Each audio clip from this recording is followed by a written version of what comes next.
Hi friends, మీ అందరికీ సురేఖ బెర్దే ఛానల్కి స్వాగతం. ఇవాళ మనము గుత్తి వంకాయ చేసుకుందాము. దానికోసం ఇక్కడ మనము ఉల్లిపాయలు, పచ్చిమిరపకాయలని కొద్దిగా నూనెలో వేయించేసుకొని పేస్ట్ లాగా చేసి పెట్టేసుకున్నాము. దీంట్లో కొద్దిగా పుదీనా కూడా వేసుకున్నాము.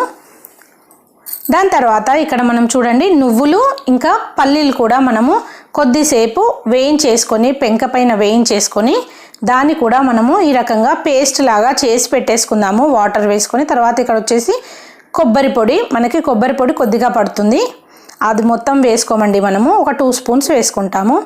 ఇంకా వచ్చేసి మనము వంకాయలని వాటి తోకల్ని కొద్దిగా కట్ చేసుకొని అలాగే ఉంచుకుంటే మనకి మసాలా వంకాయకి బాగుంటాయి. ఇంకా వంకాయని మనము ఈ రకంగా కట్ చేసి పెట్టేసుకోవాలి. నేను చూపిస్తాను చూడండి. వంకాయని మనము మధ్యలో నుంచి ఇలా 2 సార్లు కట్ చేస్తే మనకు ఇలా 4 భాగాలుగా వస్తుంది. అన్ని వంకాయల్ని ఈ విధంగా కట్ చేసుకొని వాటర్లో కొంచెం ఉప్పు వేసుకొని మనం వాటిలో ఇలా పెట్టుకోవాల్సి ఉంటుంది. ఎందుకంటే లేకపోతే వంకాయలు నల్లగా కలర్ మారిపోతాయి కాబట్టి. ఇప్పుడు మనం కూర వండడం కోసం స్టవ్ మీద ఒక పెద్ద గిన్నెను పెట్టేసుకున్నాము. దాంట్లో మనకి కూరకు సరిపడా ఆయిల్ వేసుకున్నాము. మనకి ఇక్కడ వంకాయలు 1.5 kg వంకాయలు వండుకుంటున్నాము, అందుకని మనం ఇక్కడ పెద్ద గిన్నె పెట్టుకున్నాము. సో ఇందులో వచ్చేసి మనము బిర్యానీ ఆకు అంటారు కదా, అది వేసుకుంటున్నాము. దాని తర్వాత మనకి హోల్ మసాలా దినుసులు సాజీరా, పట్టా, లవంగా, ఇలాచి వేసుకుంటున్నాము. దీనివల్ల మనకి గుత్తి వంకాయ చాలా టేస్ట్గా వస్తుందండి. అందుకని మనం మసాలా వంకాయ కాబట్టి ఇక్కడ మసాలా దినుసులు వేసుకుంటున్నాము. మీరు ఈ బిర్యానీ ఆకును కావాలంటే ఇంకొంచెం చిన్న ముక్కలుగా కూడా చేసి వేసుకోండి, బాగుంటుంది. ఇవన్నీ మనము ఆయిల్లో ఒకసారి బాగా వేయించేసుకుంటున్నాము. వేగిపోయిన తర్వాత మనకు ఇక్కడ ఆనియన్స్ వేసుకుంటాము. మనం ఆనియన్స్ కొన్నే వేసుకుంటున్నాము, ఎందుకంటే మనం ఇంకా ఆనియన్ పేస్ట్ కూడా వేసుకుంటాము కాబట్టి. సో ఇక్కడ ఆనియన్ కూడా వేసుకొని ఒకసారి బాగా కలిపేసుకొని అవి ఒకసారి వేగిపోయిన తర్వాత మనం ఇక్కడ కరివేపాకు వేసుకుంటున్నాము. మనం కరివేపాకు ముందుగానే కడిగి పెట్టేసుకున్నాము. ఇప్పుడు కరివేపాకు వేసుకొని ఒకసారి మనం నూనెలో ఇవన్నీ బాగా కలిపేసుకుంటున్నాము. దాని తర్వాత మనకి అల్లం వెల్లిగడ్డ పేస్ట్ వేసుకుంటాము. అల్లం వెల్లిగడ్డ పేస్ట్ వేసుకోవడం వల్ల మనకి మసాలా వంకాయ మంచి టేస్ట్ అయితే వస్తుంది. దానికోసం ఇక్కడ నేను కొంచెం అల్లం వెల్లిగడ్డ పేస్ట్ ఎక్కువగానే వాడుకుంటున్నాను. ఎందుకంటే గుత్తి వంకాయలో మసాలా చాలా ఇంపార్టెంట్ కాబట్టి మసాలా మంచిగా ఉంటే కూర చాలా టేస్ట్గా ఉంటుంది. మనకి అల్లం వెల్లిగడ్డ పేస్ట్తో మంచి టేస్ట్ అయితే వచ్చేస్తుంది కూరకి.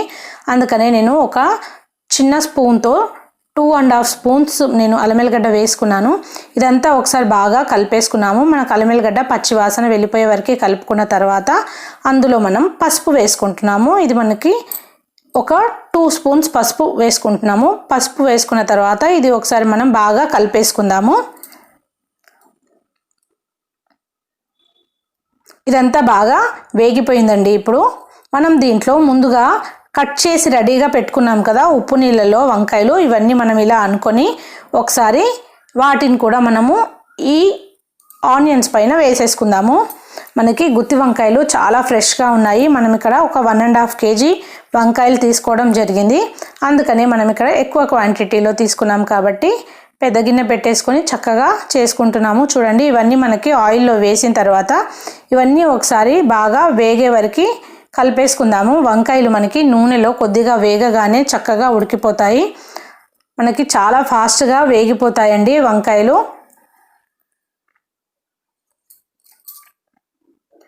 ఒకసారి మనము బాగా కలిపేసుకుందాము. ఈ నూనెలో ఈ వంకాయలు బాగా వేగే వరకు కలిపేసుకొని కొద్దిసేపు ఒక 2 నిమిషాలు మనం మూత పెట్టేసుకుంటే మనకి ఇవి బాగా వేగిపోతాయి. దాని తర్వాత మనము మిగిలిన ఇంగ్రీడియంట్స్ వేసుకోవచ్చు. చూడండి, ఇప్పుడు ఇవైతే బాగా నూనెలో ఒకసారి వేగిపోయినాయి. ఇందులో ఇప్పుడు మనం ఆనియన్ పేస్ట్ వేసుకుందాము. మనము ఆనియన్స్ కట్ చేసుకొని వాటిని నూనెలో కొద్దిగా వేయించేసుకొని దేవుకున్న తర్వాతే మనము దాన్ని పేస్ట్ లాగా చేసాము. అందుకని ఇది ఎక్కువసేపు మనకి కూరలో మనం మళ్ళీ ఆయిల్లో వేయించుకోవాల్సిన అవసరం లేదు. సో చూడండి, ఇక్కడ 3 స్పూన్స్ ఆఫ్ ఆనియన్ పేస్ట్ వేసుకుంటున్నాము. ఆనియన్స్, పచ్చిమిర్చి, ఇంకా మనకి కొంచెం పుదీనా వేసి పేస్ట్ చేసుకున్నాం కదా, అది మనం ఇక్కడ వేసేసుకున్నాము. దీనివల్ల మనకి కూరలో మంచి గ్రేవీ అనేది వస్తుంది. గ్రేవీ కూడా మనకి చాలా దగ్గరికి చిక్కగా ఉంటుంది, దానికోసం అట్లా వేసుకుంటున్నాము.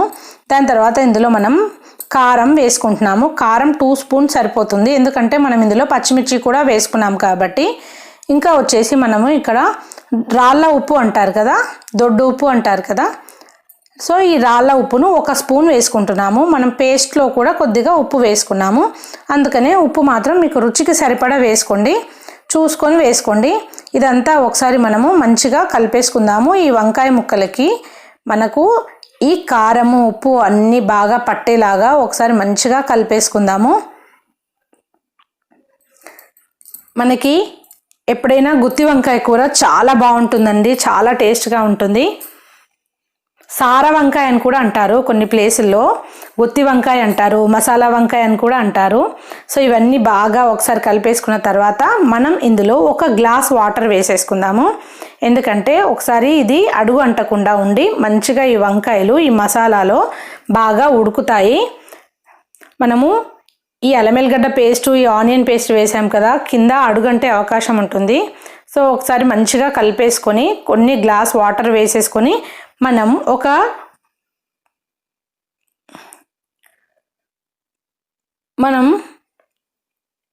2 నిమిషాలు మూత పెట్టేసుకున్నాము. 2 నిమిషాల తర్వాత చూడండి, మూత తీసి చూస్తే కనుక మనకి ఇక్కడ వంకాయలు బాగా ఉడికిపోయినాయి.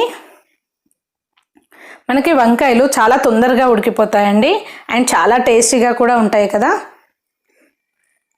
ఇప్పుడైతే ఇక్కడ మనకి ఈ వంకాయలు బాగా ఉడికిపోయినాయి. ఇందులో మనము చింతపండు రసం తీసి పెట్టుకున్నాము, అది వేసుకుంటున్నాము.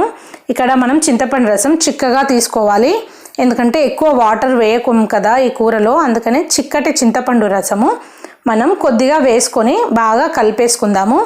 వంకాయలు సగం ఉడికినాయి కదా, అందుకని మనం ఇక్కడ చింతపండు రసం వేసుకున్నా కూడా మనకి వంకాయలు పూర్తిగా ఉడికిపోతాయి చక్కగా, అండ్ మనకి కూర కూడా పుల్లపుల్లగా మంచి టేస్ట్ అయితే వచ్చేస్తుంది. ఇంకా మనము కొబ్బరి పొడి, ఇంకా నువ్వులు, పల్లీలతో మనం పేస్ట్ చేసి పెట్టుకున్నాం కదా, అవి ఇక్కడ వేసేసుకొని ఒకసారి బాగా కలిపేసుకుంటున్నాము. దీనివల్ల మనకి మంచి గ్రేవీ వచ్చేస్తుంది. చూడండి, మనము ఇక్కడ ఇవన్నీ వేసుకున్న తర్వాత ఒకసారి బాగా కలిపేసుకుంటున్నాము. ఇంకా మనకి ఇందులో ధనియాల పొడి వేసుకుందాము. ధనియాల పొడి అయితే 1 టేబుల్ స్పూన్స్తో 2 స్పూన్స్ పడుతుందండి.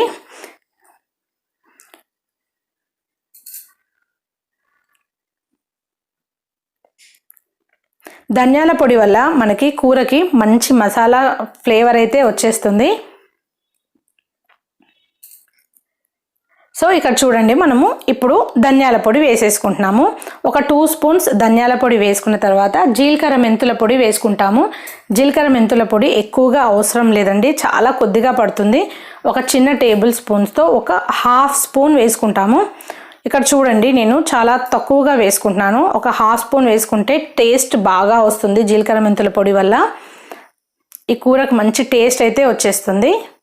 సో ఇవన్నీ వేసుకున్న తర్వాత మనం ఒకసారి బాగా కలిపేసుకుందాము.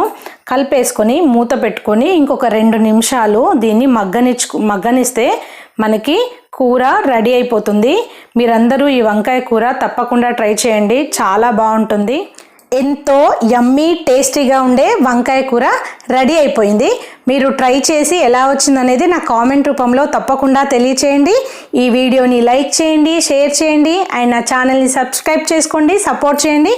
ఇంకొక మంచి వీడియోతో మళ్ళీ కలుసుకుందాము. అప్పటి వరకు tata, bye. Thank you for watching this video.